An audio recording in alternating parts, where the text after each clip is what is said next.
it's Monday afternoon, and we're here in the foyer of the House of Commons, and this is going to be quite an interesting week in parliamentary life because there is a motion coming for a vote Wednesday evening which will force the government, if it passes, and it looks like it will, to live up to its Koyoto commitments.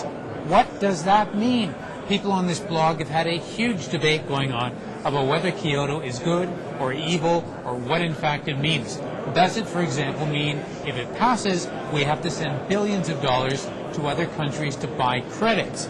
Well, I have with me to explain this situation John Godfrey. He is chairman of the Liberal Caucus Policy Committee on the Environment. And John, let's just do kind of a little ABC here. Sure. I think everyone knows sort of what Koyoto committed us to in terms of targets.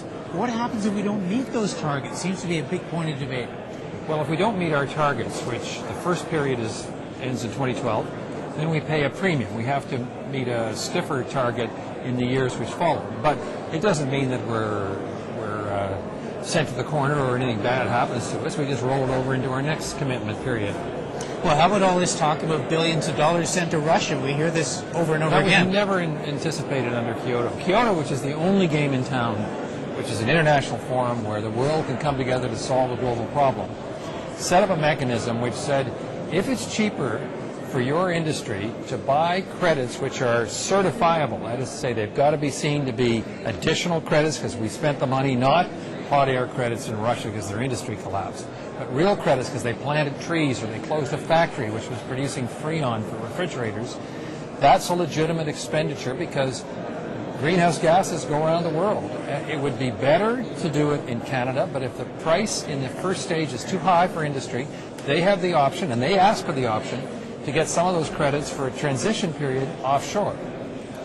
All right, so there are people, of course, who argue that, Kyoto will hamstring us for creating a made-in-Canada solution to achieve the same environmental standards. Is there any credibility to that? No, because a made-in-Canada solution doesn't work with Canada only producing 2% of greenhouse gases. A made-in-Canada solution has to be part of a global solution. We have to know what is the fair part for Canada to pay relative to France or Germany. And if we're not in an international agreement, it's like saying, I'm going to have a made-in-Canada 100-yard dash, only I'm going to run it for 75 because I think that suits me better.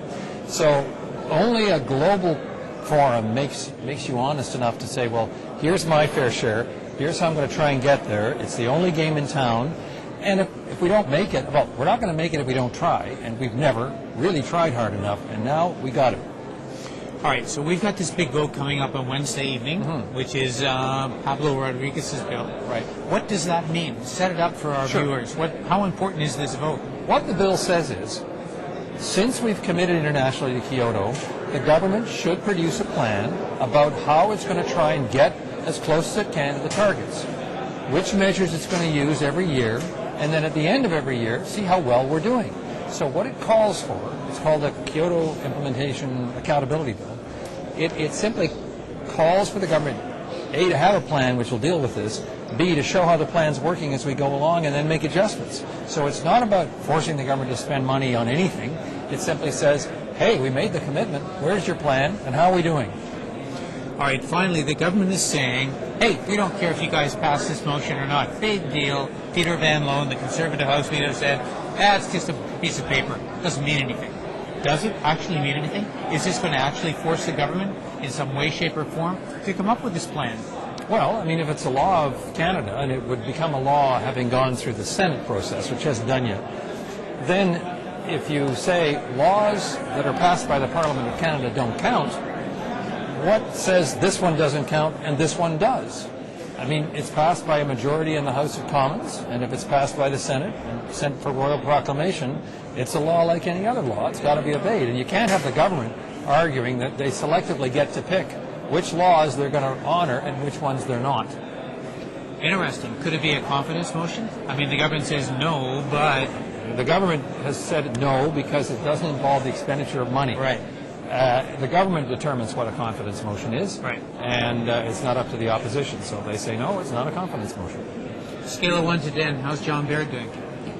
John's having a mixed time of it. I think his strength is that he's very political, and he's, sometimes he's a He's both a nice cop and a nasty cop, all rolled in one. He reaches out, but on the other hand, he's extremely partisan, and I don't think he's all that well informed when he actually gets in front of the committee. All right, good enough. All right, John Godfrey, thank you very much.